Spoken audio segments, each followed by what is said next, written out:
Profil Kenny Austin, pemeran Raffi Dirgantara di Kupu-Kupu Malam ternyata punya prestasi mentereng.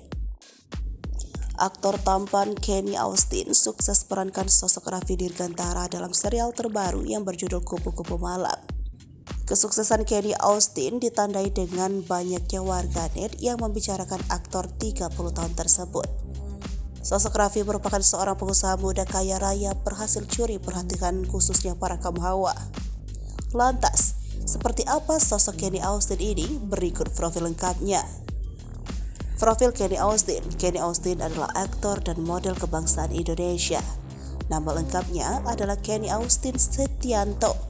Ia lahir di Medan, Sumatera Utara 16 April 1992. Ia merupakan lulusan dari Universitas Sumatera Utara. Ayahnya bernama Setianto, sedangkan ibunya bernama Juwita. Selain menjadi aktor dan model, ketika SMP SMA Kenny Austin merupakan atlet basket. Ia bersama timnya telah beberapa kali menjadi juara di olahraga basket. Awal karir, Kenny Austin mengawali karirnya di dunia hiburan dengan ikut dalam Element of the Years 2014. Kala itu, Kenny mewakili Provinsi Sumatera Utara. Pada ajang tersebut, ia berhasil keluar sebagai runner-up.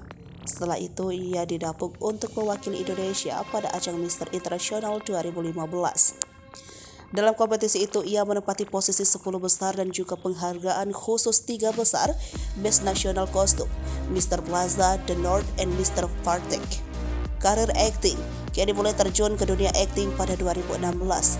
Pada tahun 2016, ia bermain di dalam film Dubs Miss.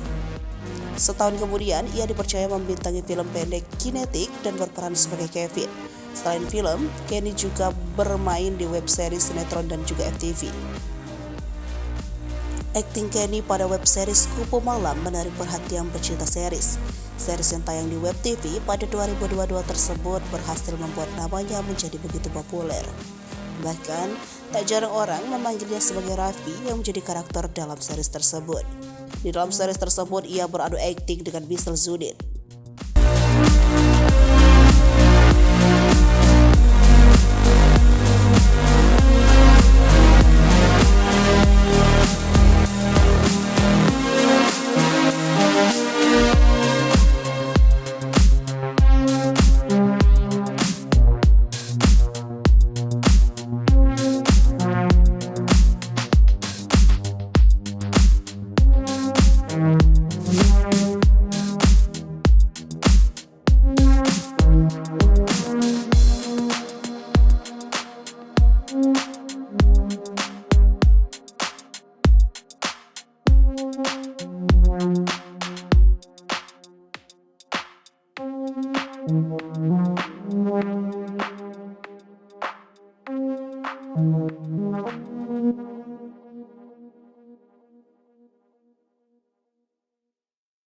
Hai pemirsa Sri Popo TV, jangan lupa komen, like, dan subscribe, serta tonton terus berita-berita terupdate lainnya ya.